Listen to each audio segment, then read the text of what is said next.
Hey everyone, we just finished up recording a podcast with Mark from Drekker Brewing Company. As usual, now we're going to follow it up with asking a few random questions.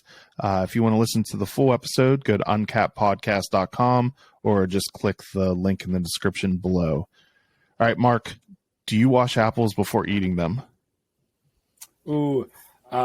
I always think I should, but I almost never do.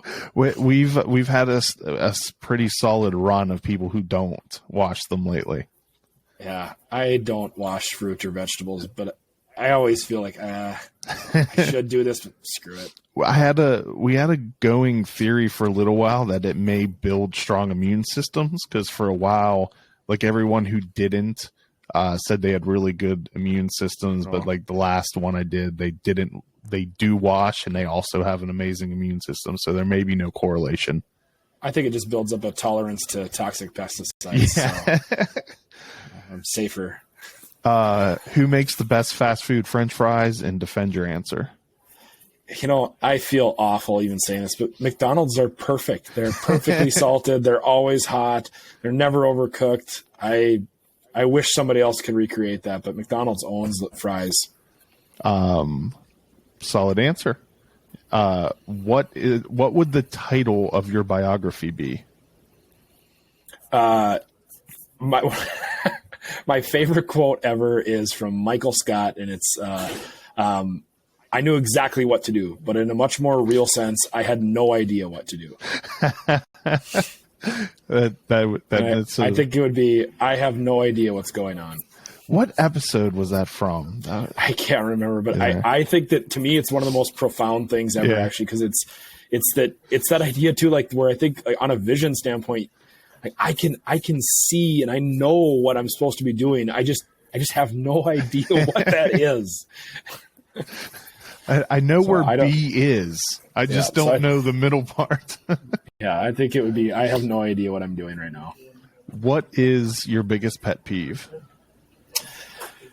Punctuality. That was something that was beaten into me as a kid. I think it's a curse. But I live just, dying to try and be early for stuff, and it just kills me. I also agree with that, because I cannot stand being late.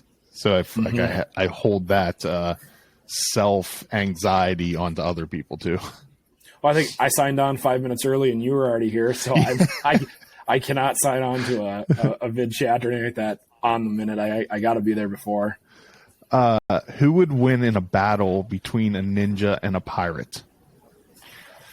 Always a ninja. That's the expert, shifty, Sorry to inform you, you're wrong. A pirate would definitely. I finally found someone after doing this for months that answered pirate. And last week it was Mikey from Wooden Robot. And I think is that because you can cut off their leg or cut off their arm and they'll just put a hook on it and they'll still keep fighting? I mean, that's one aspect. They have guns and cannons. Sure. I feel like they are better weaponized. Is Batman a ninja? He's trying. He's a poser ninja. He's got the bankroll that can get him pretty close. What is the scariest movie you've ever watched? Ooh, Blair Witch Project. That did something to me. Just the shaky camera and out in the woods, and I don't know. All the other scary movies I can. Like, this is a movie. This is just a story. But Blair Witch Project really shook me up. You were the second person to answer Blair Witch Project. The first one, his explanation was like beforehand he didn't know that it was fake, and he had eaten an edible right beforehand. Oh, God. No, that was filmed right near where I am. Really? Yeah, I wouldn't go out in those woods. I served a beer to the guy who wrote and directed it. Cool. Because it was 2 years ago was the 20th anniversary of it.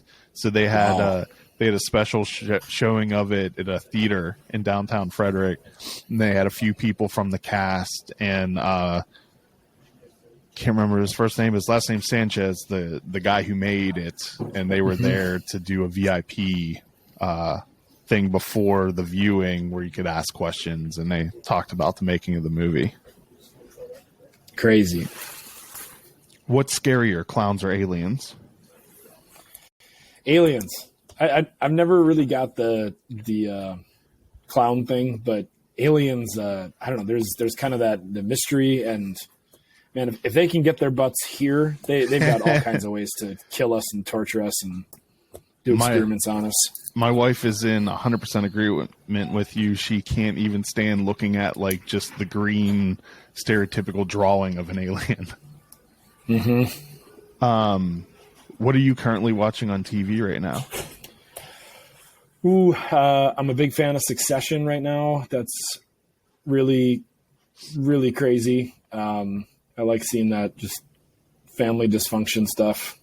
I haven't watched that, but I've only heard good things. I feel like I need to check that out. Yeah, it's just expert casting because all of those actors are just perfect for the roles they play.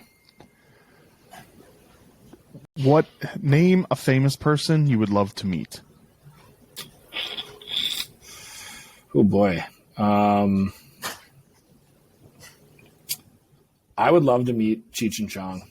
I think that those would be two of the most approachable celebrities, and I feel like they would actually have the best life advice.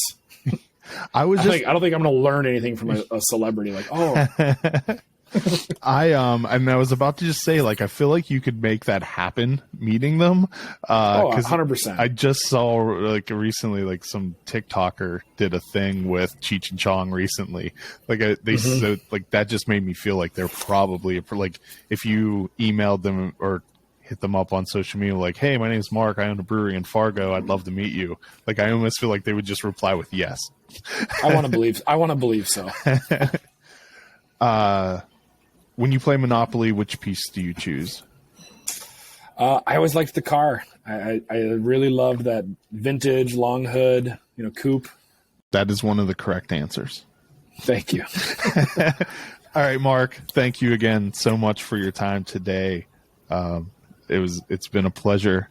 And thank you, everyone, for watching and listening. If you want to check out the whole episode, which I absolutely implore you to do because there are some amazing stories told during it, go to uncappedpodcast.com or just click the link in the description.